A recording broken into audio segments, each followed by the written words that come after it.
All right, welcome everybody. Let me just make sure I go live on Instagram as well.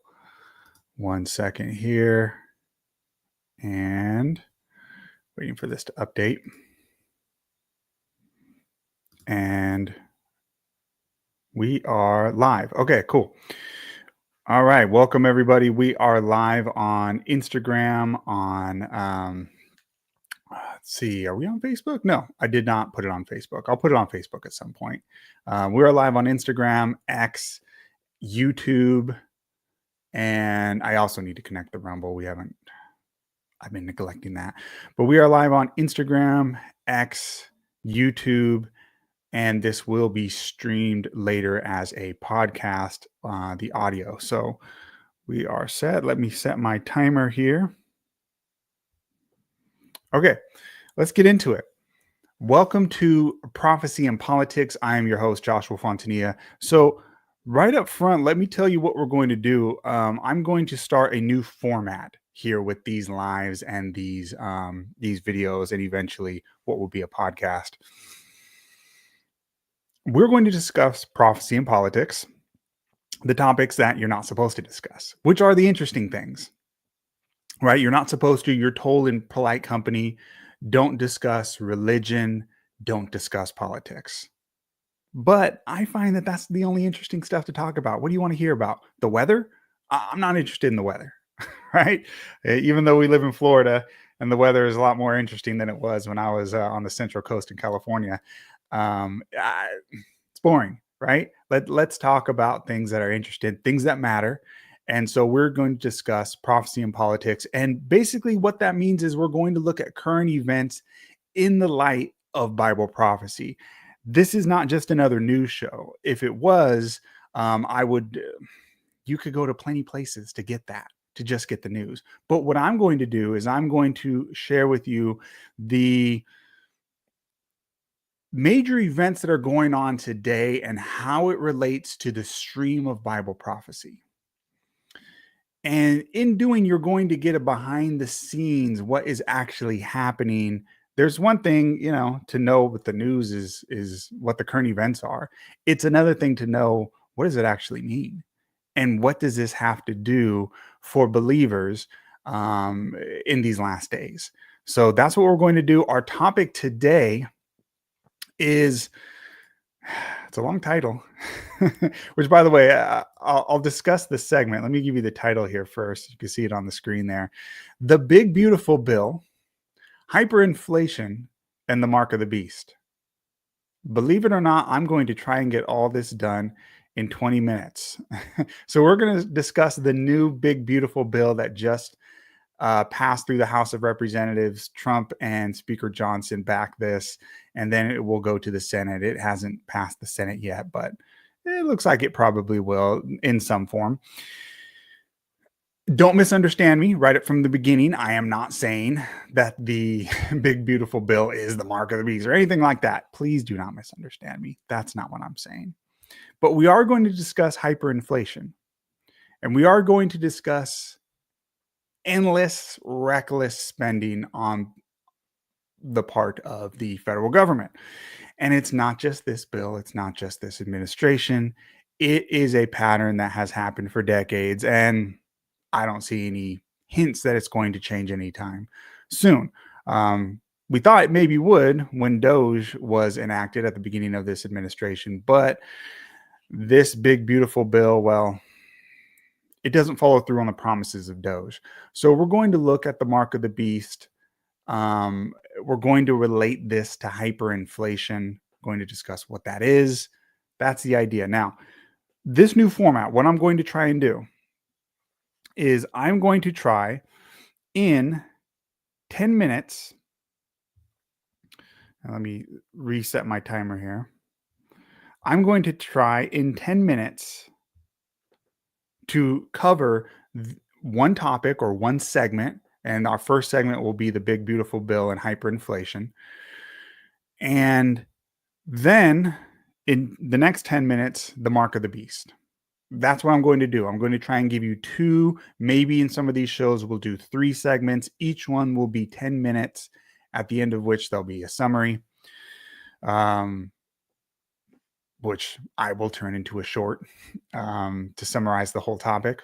But that's what I'm going to try and do. Now, whether I'll be successful, we'll see. Because it is an in-depth subject, right? The mark of the beast is not, it's not a light topic, but we're going to try and just cover the basics and see how this relates to current events. All right. If you are here, if you are in the comments, feel free to comment, ask any questions. For some reason, the comments usually show up from YouTube. So if you're on YouTube, feel free to comment there. This is, again, streaming on YouTube, on X, and on Instagram live right now. So feel free to ask comments if you are on YouTube. If I don't see it on one of those other platforms, I apologize. Okay.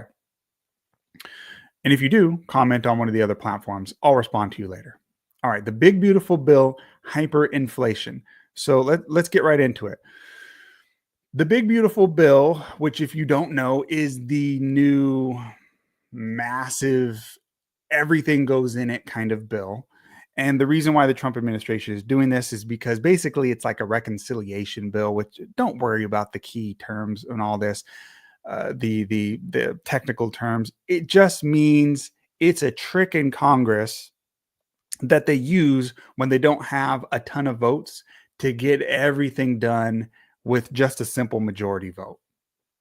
And so that's why they're doing it this way. Yes, in simple terms, that's it. Now, this bill, and I don't want to get into too much of the politics of it. This stream is not meant to attack Trump or, I consider myself a conservative, just to be upfront. I am not loyal to any political party.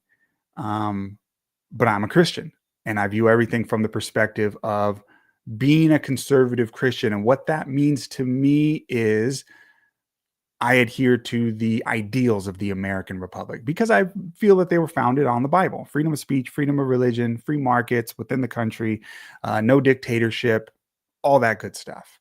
So I'm a conservative. I have no loyalty to any politician or any political party. And I'll call out either one if I see them doing things wrong. But I am a conservative. So the big, beautiful bill, what it does is it is a spending bill with a bunch of other stuff in it, a ton of other stuff, without getting into all the details. But the point I want to make is that it is going to increase the deficit. Now, you can disagree with that, but here is on the screen, you'll see there. Let me make this larger for you. Make the screen bigger here. All right, shrink me. Actually, I like it like this. Okay, let's do that. Okay, so whether or not you like Trump or like the big, beautiful bill, whatever, even the people who voted for it admit that it is going to add to the deficit. So this is Tim Burchett, and he is asked the question, hey, even people, conservative House members who voted for this say, that didn't want to because it's going to add trillions to the deficit. It says could increase deficits by trillions. He said, quote, "That's accurate." I don't like that one bit, but I don't know what the other option is right now. Okay.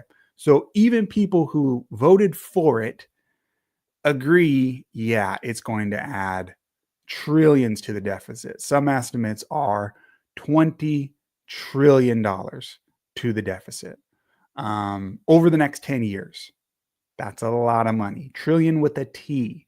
Now, history tells us that every country that has ever spent recklessly eventually gets hyperinflation. Now, don't misunderstand me. I am not saying, and I don't know, right?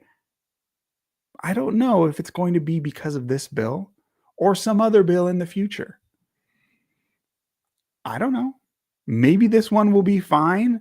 Maybe, I don't know, maybe we'll get spending under control in a year or two with some new bill. I don't know. I don't know the future in that detail. But I will say, and it's pretty obvious to me, that the trend of our government has been spend, spend, spend. And our deficit keeps going up, up, up. And if we continue along that path, we are going to get hyperinflation. That is just The fact of the matter, every country who has ever done this, for example, Venezuela, when they had a socialist government, they just spend, and eventually you can only spend so much on credit, which is what we're doing as a country. We're just putting it all on the credit card as a country, adding to the debt, adding to the debt. Eventually, that's going to lead to the point where your money doesn't mean anything. Your money is useless. That's what happened in Venezuela. That's what happened in Germany in the 1920s after, World War I, which led to World War II. We know what happened in Germany after that. They were taking barrels of money. You can go look this up. They were taking, wheelbarrows full of money to go buy a loaf of bread or whatever it was, because the money was useless. And this led to the rise of a dictatorship in the 1930s. Not a good thing. And it actually happened in Rome too. So this is repeated over and over again. Rome did it. They, devalued their currency. Now, Argentina tells us how to stop this. Argentina has recently had hyperinflation, which all that means is it's a fancy word for inflation to the extreme, to the point where the money means nothing. Argentina solved this, and they did it by cutting spending dramatically, not just a little bit, dramatically.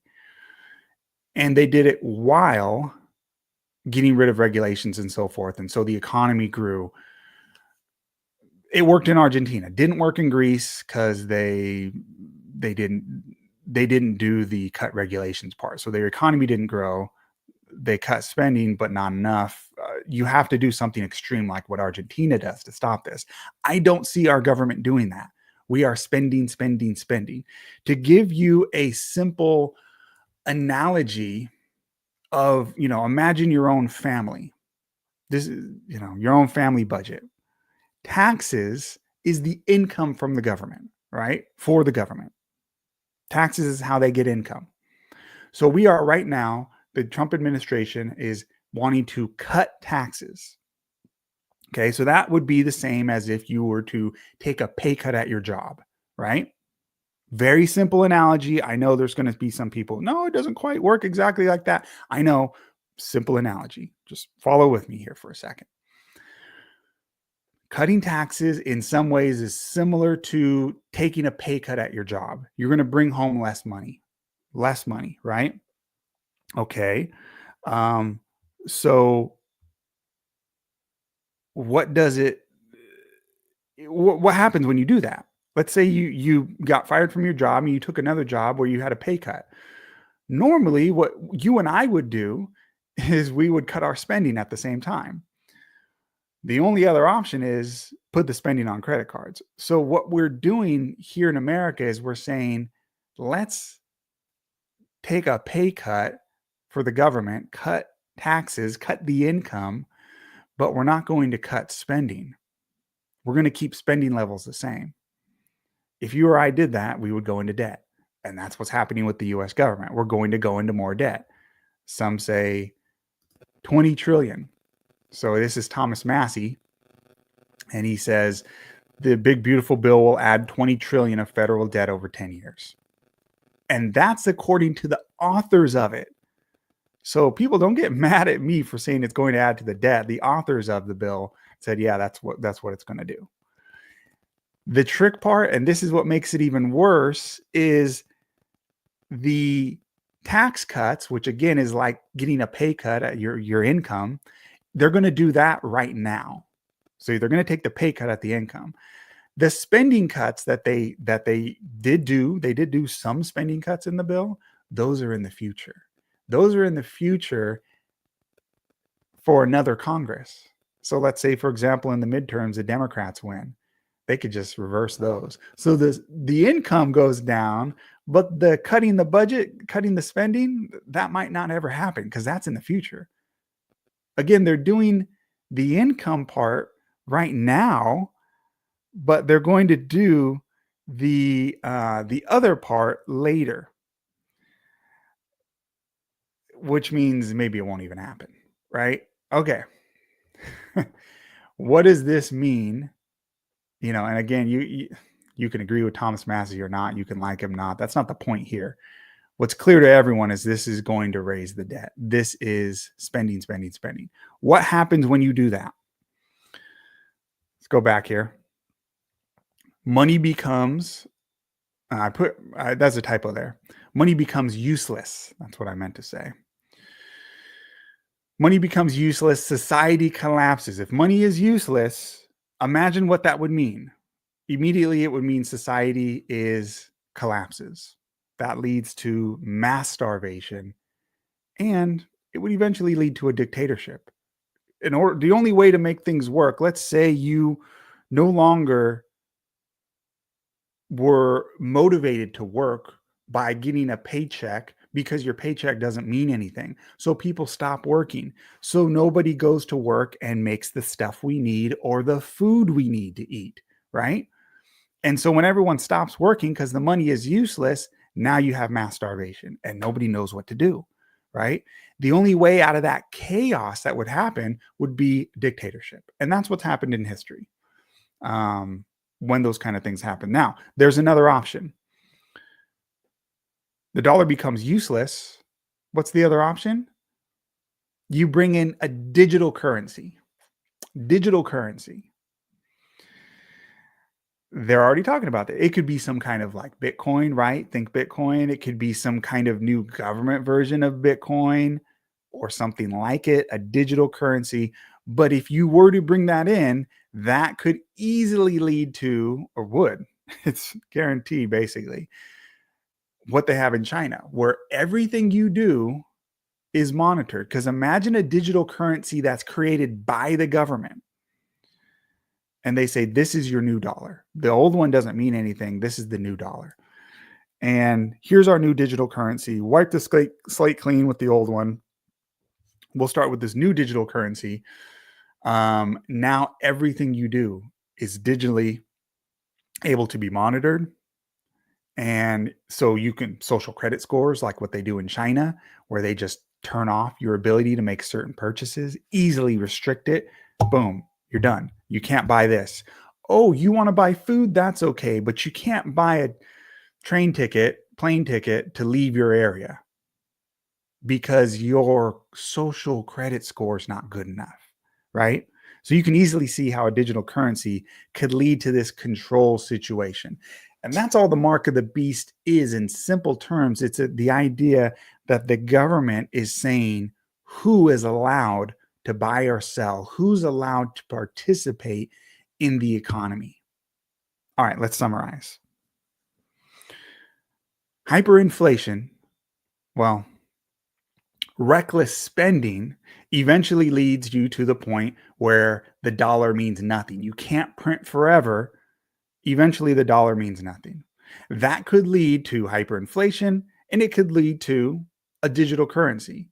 Either one leads you to a dictatorship because now the government controls what you can buy or sell, right? With the digital currency that's given by the federal government, which you better believe they're going to have control over it. If you think they're going to let it be free, yeah, I got news for you. They're not going to allow that. So that the government controlling what you can buy or sell, I'm not saying a digital currency is itself the mark of the beast. That's not what I'm saying. But you could easily see how it could be used to enforce the mark of the beast. You're not able to buy or sell unless you are in alignment with what we want at the government, right? So when Christians see hyperinflation and reckless, endless spending, just know that eventually this could lead to a situation like what is described in Revelation 13. No man can buy or sell save he that has the mark. You got to go along with the system, or else you're not allowed to participate in the economy. You starve. That's the idea. Okay. Let's discuss the mark of the beast a little bit. Let's discuss the mark of the beast. First of all, what is the mark? Now, here's a symbol on the right, or a visual, and it's got this guy with the hand, and he's got 3 6s on it. And this is the kind of thing that a lot of people think of when they think of the mark of the beast. Oh, we're all going to get this, whatever. It's a barcode, or it's a tattoo, or just somebody's going to brand us with a stamp that says 666 on your hand and on your forehead, right? It's not that simple. It's not that simple. So my recommendations, and I'm not going to give you the full interpretation of what the mark of the beast is. We could do that. It would take more than the 10 minutes I want to give this segment. I would recommend to you, though, if you are interested in studying this, to first start. My first recommendation is study who the beast is. And it's amazing to me that nobody ever thinks of this. If you want to understand the mark of the beast, it's the mark of the beast. So, wouldn't you need to first know who the beast is to know what its mark is? If I was to tell you, hey, here's the great sign of a king of whatever government, right? The king of some certain government. Here's his great sign. And you want to know what the sign is? Well, you may say, well, you got to tell me who that king is first. Which government? Which king? What are you talking about? Right? You need to know who the beast is before you can understand what his mark is. You need to identify the beast. So I would recommend doing that first. Study who the beast is in Revelation 13. The first beast out of the sea in Revelation 13 is found in verses, I think, 1 through 11. Study that first. Then, and only then, can you understand who the mark of the beast is. Now, I will also say that this idea that it's going to be a tattoo on your hand or something like that, it won't be that obvious, guys.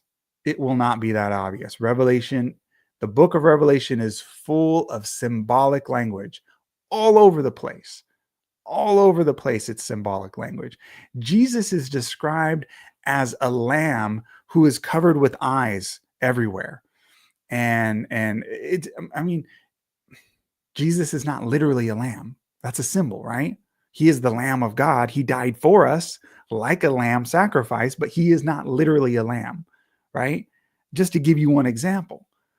And, okay, talking about the beast and so forth, that's also a symbol. Revelation 13, when it talks about the beast, is quoting Daniel 7. It's the same animals described in Daniel 7 that are described in Revelation 13. There's your hint right there. Well, what does Daniel 7 say about a beast? It says that a beast is a symbol for a nation or a kingdom. That's found in verse 17 and 23, I believe, of Daniel chapter 7. Go check it. Go check me. Make sure I'm telling you the truth. So it's a symbol.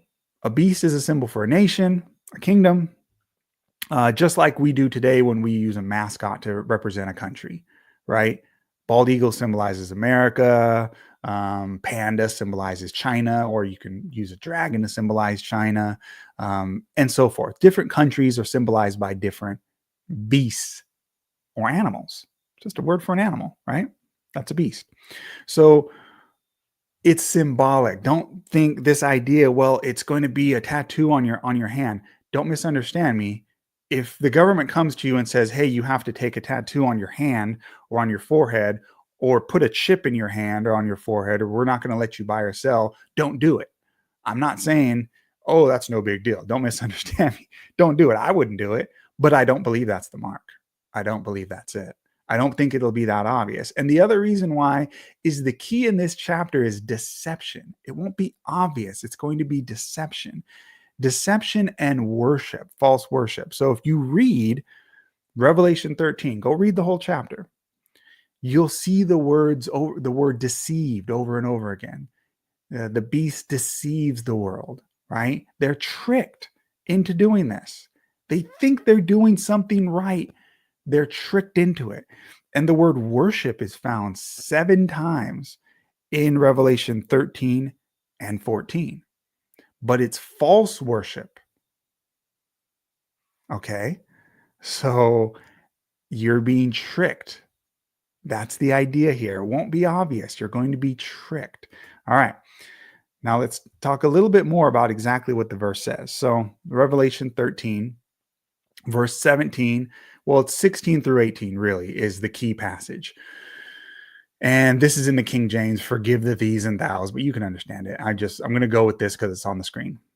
It says, and he causes all, both small and great, rich and poor, free and bond, to receive a mark in their right hand or in their foreheads, and that no man may buy or sell save he that had the mark or the name of the beast, or the number of his name. So that's where we get the term the mark of the beast from.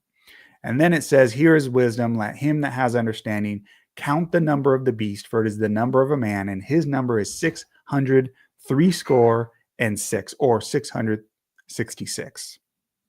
A score is 20. So 3 score would be 60. 666. Okay, that's the verse. But what does that mean? You may say, Joshua, that seems pretty straightforward. We're going to get some kind of tattoo or some kind of microchip or something in our hand or on our forehead. Revelation cannot be understood unless you use the rest of the Bible to translate it. The book of Revelation is 404 verses. Of that, 270 plus. So the majority of the verses in Revelation are either quotes or paraphrases from the Old Testament. So did you know that? It's just like a mosaic of the Old Testament. Look this up.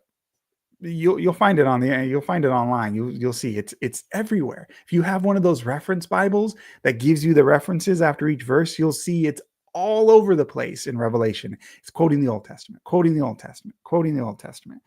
So the question you need to ask yourself is, what Old Testament verse is this quoting? Because that will be the key to understanding what this is talking about. Well, Revelation chapter 13 and verse 16, where it says they're going to receive a mark in their right hand or in their foreheads, that is a quote from Deuteronomy chapter 6, verse 8. And it's amazing to me how many Christians do not know this, have never heard this. You are probably hearing this for the first time. I would bet the majority of people that are hearing this for the first time. You've heard of Mark the Beast, but you never knew that it's quoting the Old Testament. It's quoting Deuteronomy chapter 6, verse 8. What does it say in Deuteronomy 6, verse 8? It says, and I have it here on the screen. This is, I think, from the NIV. It says, tie them as symbols on your hands and bind them on your foreheads. So on the hand or on the forehead. Almost exactly the same. Receive a mark in your right hand or in your forehead. Almost the exact same language. What is that talking about? I recommend reading the whole chapter so you can see I'm not taking this out of context. Read all of Deuteronomy 6. In fact, read the chapter before it, Deuteronomy 5, and you will see that Deuteronomy 5 is the listing of the 10 Commandments. It's a repeating of the 10 Commandments. They're first given in Exodus 20, and then they're repeated in Deuteronomy chapter 5. Deuteronomy 6, Moses, after repeating the 10 Commandments, he says, now look, meditate on these commandments all day. Think about them all the time. Talk to them as you're going about your way. Teach them to your children, etc., etc. Bind them as a sign upon your hands and let them be as like a symbol on your foreheads. That's what Deuteronomy 6:8 is. When it says tie them as symbols on your hands and bind them on your forehead, the them is the 10 Commandments. That's what it's talking about. So this is a symbol, but this is a good one. On the hand or on the forehead, it's a symbol, but it leads to the 10 Commandments. All right, I'm not going to go into too much more detail here now because we don't have time to go into all the translation of this, all the interpretation, but I'll give you that as your breadcrumbs to start your study. Dig deeper from there. But let me just explain it this way. When Deuteronomy 6:8 said this, it was not literal. What does the hand and the forehead symbolize? It says, let the 10 Commandments be like a symbol on your hand and bind them on your forehead. Okay. That means, that's a poetic way of saying, let them control your hand or your actions and your forehead or your thoughts. Very simple. The 10 Commandments should govern what you do and what you believe. Okay? The Bible uses the hand to symbolize your action. I believe it's in Proverbs where it says, whatever your hand finds to do, do it with all your might. It means your actions. So the 10 Commandments should govern your actions, and your forehead, that's your thoughts. Very simple. Very simple. It's a simple symbol. Don't take it literally. You don't need to write the 10 commandments on your hand, your forehead. Some Jews did that, which was silly. They wrote the 10 commandments on a little box and put it on their forehead. And it was silly. The apostles didn't do that. We have no record in the New Testament of any of the apostles doing anything. It's silly. That's not the point. Let them govern your actions and your thoughts. So what we see in the mark of the beast is that we're going to see a new power try and do something similar to control the actions and thoughts of the people. It's all about power. That's what this is about. The mark of the beast is about power. It's about saying you're going to starve if you don't go along with this system. You are not allowed to buy or sell unless you accept not the seal of God, but now the mark of the beast, this new authority. Okay. Hopefully that got your minds thinking on what this is, but I'm not going to get into any more detail about what the mark of the beast is. That's just a start for you to get going. Let's summarize. Which, by the way, if they're going to control what you can buy or sell, and they're going to make it where you cannot buy or sell unless you are part of this system, you better prepare for that. You better prepare for that. And I would recommend, and this is my plan, get into the country and learn how to grow a food garden. Because the time is coming soon when you will not be able to buy or sell. How are you going to feed yourself? In Genesis, when Pharaoh was given the vision of a time of famine coming, and then Joseph translated this for Pharaoh, translated the symbols, which that's how prophecy works. It's symbols, right, that are translated. God did not tell Joseph, hey, you need to store up grain and get ready for the famine. It was obvious. Simply telling them that a famine was coming was obvious. And the conclusion should be, okay, if God's warning you that a famine's coming, that means you thank him by getting ready. So in the same way, if God warns you, there's going to come a time where you will not be able to buy or sell, that no man may buy or sell save he that has the mark or the name of the beast. And then Bible prophecy tells you, hey, if you take the mark of the beast, you will be lost. The biggest warning in all of Scripture is against people who take the mark of the beast. If you take it, you will be lost. So don't take it. If God's giving you the warning and saying you're not going to be able to buy or sell without committing a sin that is so bad that you will be lost if you do this, because that's what it says, everyone who takes the mark of the beast is going to be lost, then he's warning you to get ready. So I'd recommend, however way you can, if you get into the country, learn how to grow a food garden as best you can. I don't know what that means for each individual. I'm just giving a very general recommendation. All right, let's summarize. And we're almost done here. Reckless spending. When Christians see reckless spending happening by the government, they should know that this could eventually lead to the money means nothing. Endless spending will eventually, if it continues, mean the money means nothing.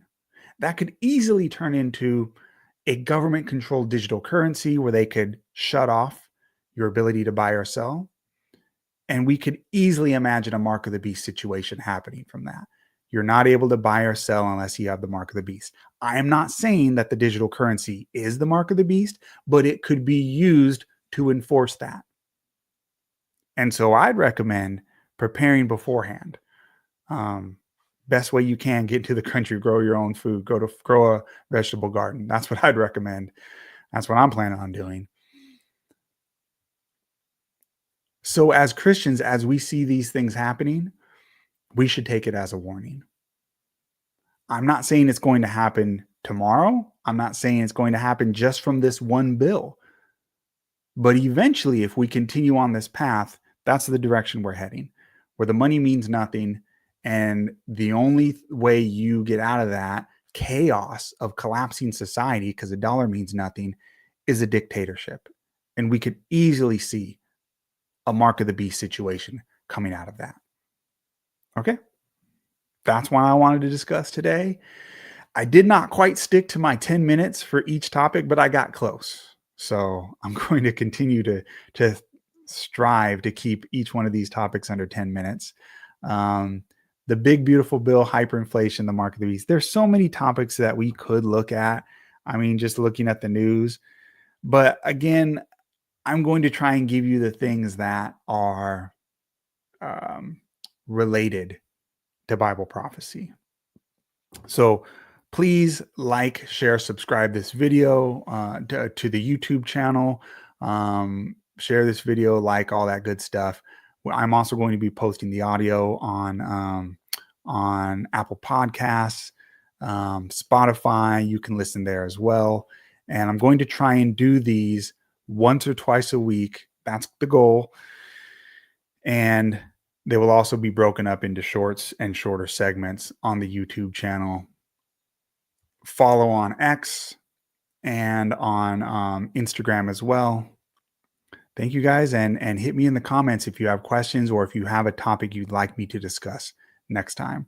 That's all we have for today on this episode of Prophecy and Politics.